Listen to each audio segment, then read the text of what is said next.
For centuries, people believed this cave was a doorway to hell, not because anyone had seen what was inside, but because no one who entered went very far. Then, in 1912, 2 men did, and they claimed they felt something in there with them.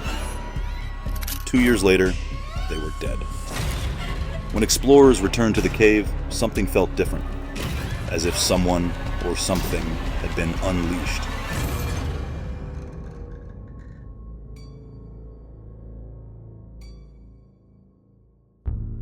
Anton von Posselt-Zurich stepped alone into the mouth of the mountain on July 24, 1879.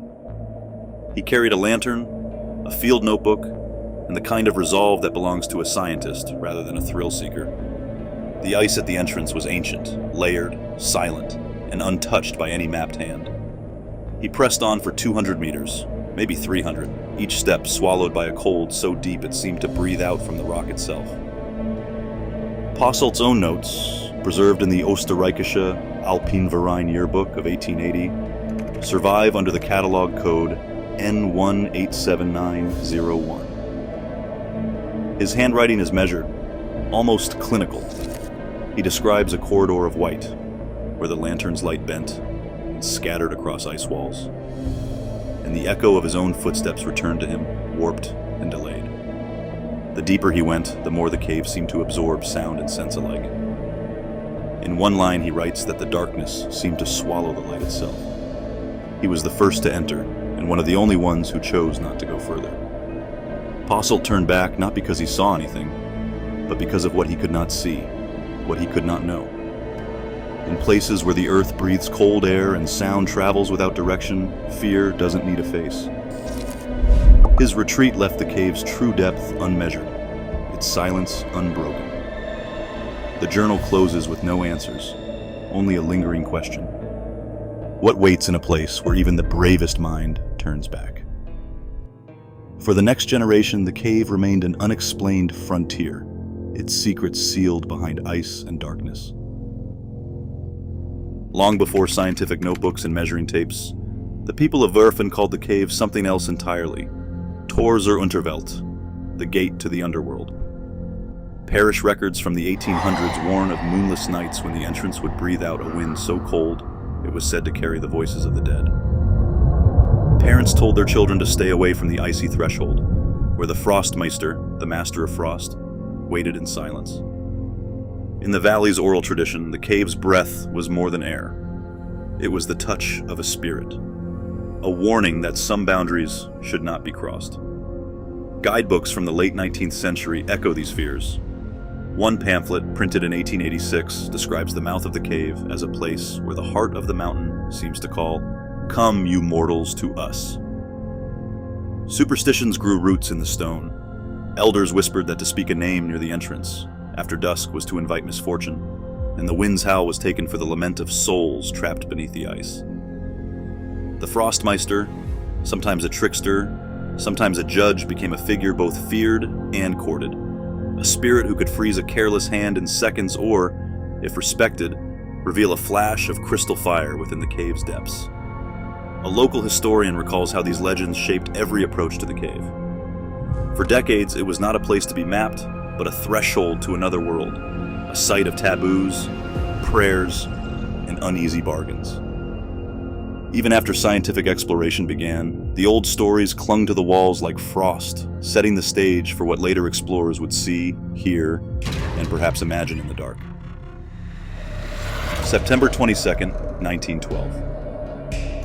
Alexander von Mork and Benno Pahani stood at the threshold, their breath clouding in the dawn air, eyes fixed on the black mouth of the mountain. Moerk, a surveyor by training, carried a field journal, a battered compass, and a bundle of hemp ropes marked with his initials. P. Henny, the local guide, checked the lanterns, oil-filled, glass still smudged from the last climb. The inventory from their journal lists 2 sets of steel crampons, 3 coils of rope, a folding barometer, a canvas satchel with dried bread, and a single pistol for signaling, or, as Pahani joked, for fending off the Frostmeister. Every item was weighed, tested, and stowed. Their movements were practiced but tense, the silence between them filled with the memory of stories told by firelight. Warnings about the cold that could bite through bone, echoes that might not come from your own voice. The plan was clear.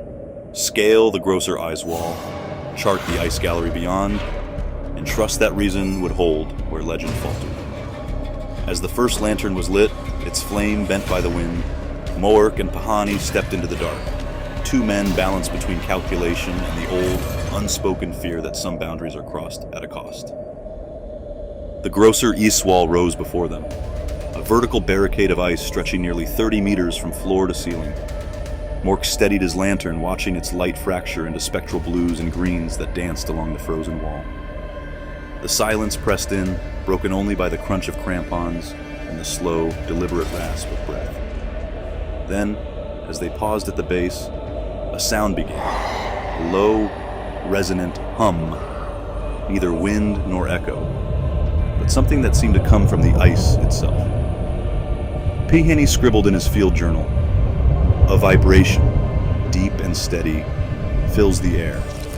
It is felt more than heard, as if the mountain itself is awake." Mork pressed his gloved hand to the wall. The hum vibrated through bone, a physical presence that unsettled more than the cold. For a moment, he wrote, the mind loses track of time and place. The darkness feels endless. The scale of the eyes wall dwarfed every human effort. Rope and lantern swallowed by the blue-black void above. Sound bent and returned as a distant answer, never quite matching their own voices.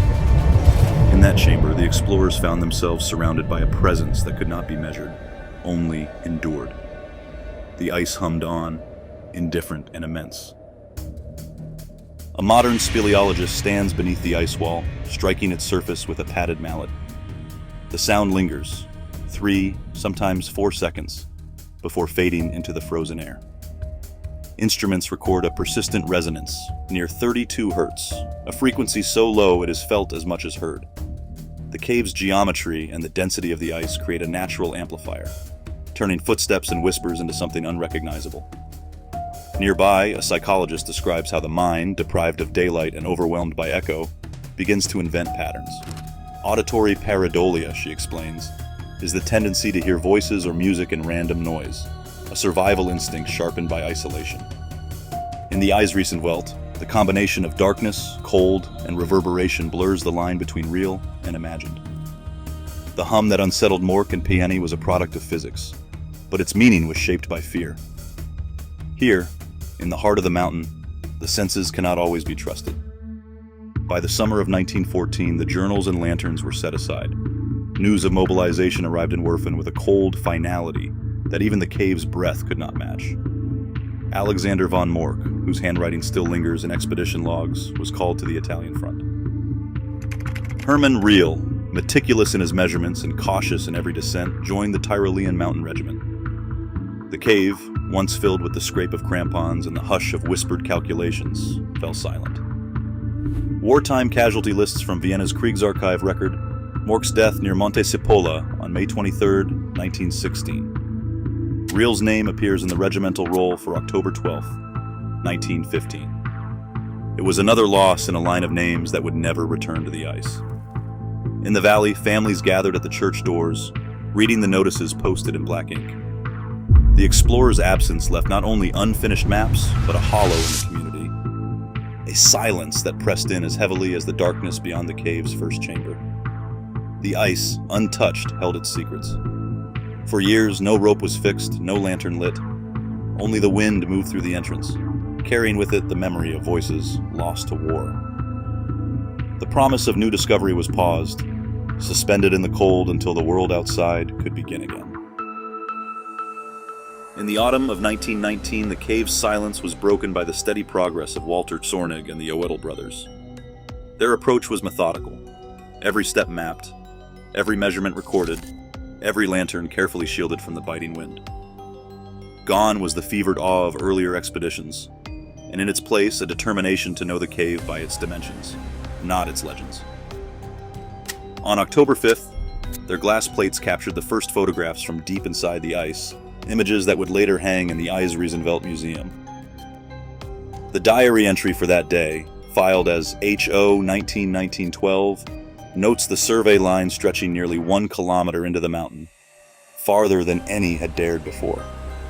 During one push, a sudden storm swept down from the peaks, forcing the team to retreat and camp in darkness, the cave's breath rattling their tent walls. The storm passed, but the memory lingered.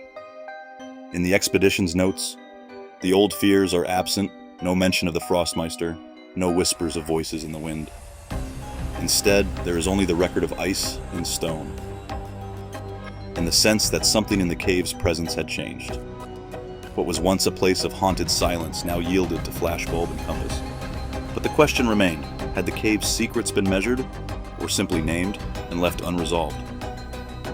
Even now, beneath 42 kilometers of ice and stone, silence endures. In a place where light bends and sound loses direction, the mind still fills every void. Whatever those first explorers believed they sensed was never described again, reminding us that fear doesn't need a face, only an echo.